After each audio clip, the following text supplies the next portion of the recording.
বিশ্ব চ্যাম্পিয়ন আর্জেন্টিনার শুরুটা হয়েছে একেবারে চ্যাম্পিয়নের মতোই। শিরোপা ধরে রাখার মিশনে হ্যাট্রিক করে আলজেরিয়াকে একাই হারিয়ে দিয়েছেন লিওনেল মেসি। বুধবার যুক্তরাষ্ট্রের কানসাস সিটি স্টেডিয়ামে 5 মিনিটে গোলের সূচনা করেন মেসি, তবে সেটি বাতিল হয়ে যায় অফসাইডে। কিন্তু এরপর ভয়ঙ্কর হয়ে ওঠে বিশ্বকাপ ক্যারিয়ারে নিজের প্রথম হ্যাট্রিক আদায় করে নেন তিনি। প্রথমার্ধে 17 মিনিটে চোখ ধাঁধানো গোলের পর দ্বিতীয়ার্ধে 60 ও 76 মিনিটে বাকি দুই গোল করেন আর্জেন্টিনার মহাতারকা। প্রতিপক্ষের অর্ধ থেকে রদ্রিগো ডি পলের কাছ থেকে বল পেয়ে প্রথম গোল করার জন্য সামনে এগিয়ে যান 38 বছর বয়সী মেসি। দ্রুত গতিতে ডিফেন্ডারদের পেছনে ফেলে শুটিং রেঞ্জে পৌঁছে বাঁ পায়ের জোরালো শট নেন তিনি। বক্সের বাইরে থেকে দুর্দান্ত শটে করা চোখ ধাঁধানো গোলে সবাইকে অবাক করেন আর্জেন্টাইন মহাতারকা। এরপর 60 মিনিটে নিজেদের অর্ধ থেকে লম্বা বল পাঠান এমিলিয়ানো মার্তিনেজ।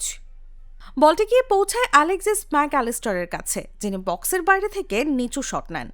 সহজ বলটি ধরতে গিয়ে ভুল করেন গোলরক্ষক লুকা জিদান। হাত ফসকে বল সামনে চলে এলে সুযোগের সদ্ব্যবহার করেন মেসি। ঠান্ডা মাথায় বল জালের নিচের কোণে পাঠিয়ে দেন, ফলে আর্জেন্টিনার লিড আরও বাড়ে আর জোড়া গোল পূর্ণ করেন মেসি।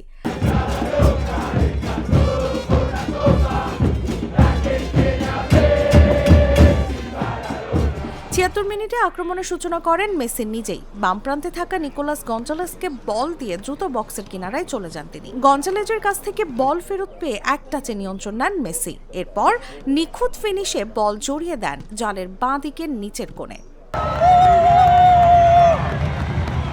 এর মধ্য দিয়ে নিজের হ্যাট্রিক পূর্ণ করেন আর্জেন্টাইন মহাতারকা, আর ম্যাচে আর্জেন্টিনার আধিপত্য আরও স্পষ্ট হয়ে ওঠে।